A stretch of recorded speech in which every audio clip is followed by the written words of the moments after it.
So we're here with RapRadar in the RapRadar mansion. Yes, sir. 1 year on. Mr. Elliott Wilson. I've been drinking coconut water ever since. Coconut water? Damn. That's gotta get healthy. Some of you know it's time. Healthy? I'm still stuck on Pepsi and soda, bro. I don't want a coconut water. Lighty made a fortune off vitamin water. I gotta get my coconut water. But you know. Okay, so it's been. But we're back. Yeah, it's been. I was telling someone before we get started. Like I look back on our old interview that we did back then as an inspiration to myself because you know he had spoke to me right before I launched RapRadar, and I thought you know someone did a great job interviewing me and taking me you know back and forth in my career and just you know just to see like I talked a lot of shit like I'm gonna do this and I'm gonna do that and you know RapRadar you know whether you like it or not is up and running so it's always cool to kind of whenever I catch it I'll look back and look at our first interview so I'm glad you was able to come back to New York, pay a visit to me. It's been a great year. It's been a fantastic year for RapRadar. No, real talk. Yo, cool. Yeah. Yo, 50 be like, I don't like that dude. Lupe blacking out.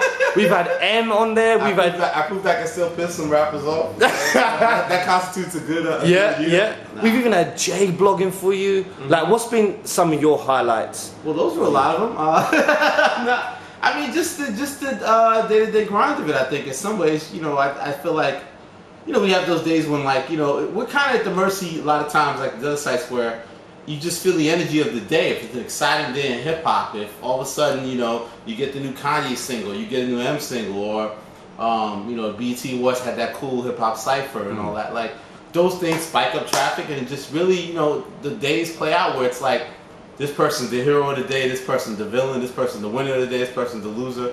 So I just like the crazy ride of it, you know, and I feel like, you know, as much as we've accomplished, we're still just getting started, and you know, but I think that right out the gate, you know, we were able to prove that it wasn't just hype, and that I could find a way to document the culture through this form, and not lose a step. And I think that surprised a lot of people, which surprised me that they were surprised. But hey, so you know, no one's doubting me in that way anymore. Now it's just about like any other site, like, well, how do you make your site more important? How do you make money with your site? You know, all the things that we're all trying to figure out. How do we have the big YouTube hip hop blog? You know, big growth and you know blow the fuck up. So you know, but no, I think that you know if anybody wants to do a top 10 blog list or anything, I like to think I'm still in there, or at least you know. Oh yeah, probably top 5 or whatever. I think before they didn't want to put me in there, so I wonder where I would rank now. I want somebody to do it. I wonder where I rank now. I would do it, but I would do it, Elliott, and I'll put you number 1.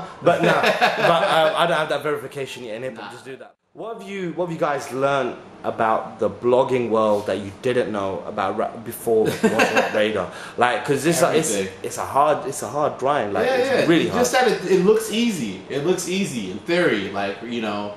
You don't have to be in an office if you choose. You could be at home in your underwear, with your socks on, your flip flops, whatever. But so it doesn't look like it's like a go to a job, grinded, boss, 40 minutes. But no, it's a grind. It's a grind. It's as hard as you make it. You know, you're passionate to document the culture. It moves 24/7. You know, Drake wants to release a video at 1 o'clock in the morning, and you wake up to a Kanye leak at 6 in the morning. You know, it's 24/7. You know, and your body just gets kind of adjusted to it, and you just feel like you always have to be on the computer. But then you have to kind of make sure, you know, you got to know when to let certain posts breathe a little bit. Like you don't want to just keep flooding and look like you're just throwing everything on there. So it's just the subtlety of it. And I think me and B-Dot, Ryan Miller, who's doing a fantastic job, and a young blogger we got called Big Homie, you know, we're still figuring it out on a daily level. But I think just the grind of it, I think that, you know, we want to have a certain amount of posts per day. We want to sort of be able to, like a little bit better than other sites, you know, show what's kind of more important than others. You know, what other posts are more important today than others, and emphasize those. And you know, a lot now documenting hip hop culture is like I always equate it to sports, where it's like ESPN. You go watch SportsCenter, they're reanalyzing, covering, and documenting the same thing over and over again with different angles and different information. And a lot of that is the way hip hop is. Like, you know, the story that is the story of that day or the story of that week. There's endless different angles to analyze it, but then a week later we're off to something else. You know what I mean? You know, it could be, you know, Shine's coming back, and what does that mean? And all these songs bad, and everything's that. And then now 2 weeks later, there's no Shine. So you know you're on back to Cat Stack. So you're back to whatever else is going on. So you know, it just rides that wave of what's important and what's not. And the challenge is to is to document that and present a viewpoint that's unique with some insight, and also give your stance and your opinion on things and where you think of it. You know, not just play into it, but also give your perspective of it. Right. You know? And that's always a challenge. And one thing I don't like that I feel like the rules change sometimes, I think that sites should stop putting their personal feelings above accreditation, above like, if this site has it first, you know, credit that site. I credit people. I don't have to like them. You know, I was probably, you know, sites that, you know, I don't like, or I don't get along with certain people because they take a shot to me. But if they have the shit first, I credit them. You know, I feel like a lot of people now, because I've gotten in the game, the rules have more actively changed, where because, you know, I'm not necessarily trying to be down with everybody else in terms of like clicking up. I give everybody still that same respect. And if they have something first, I credit it. And I think it should be done the same. I don't think the rules should change now that I'm in the game. I think no, absolutely.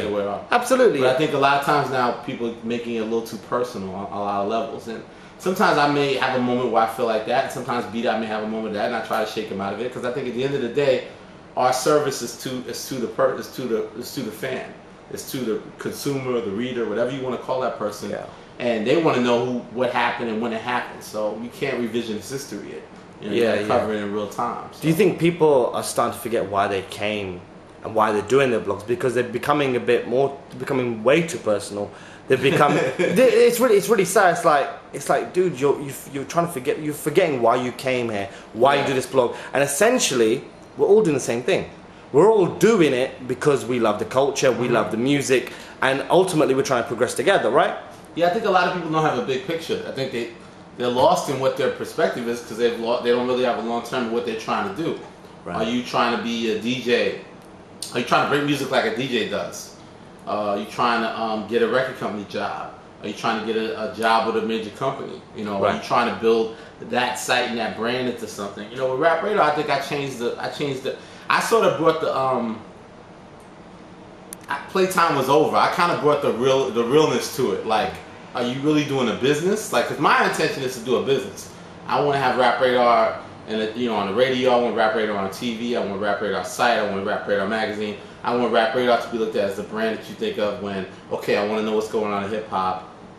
What are these RapRadar mediums that I could look at to get the documentation of hip hop culture at the top level?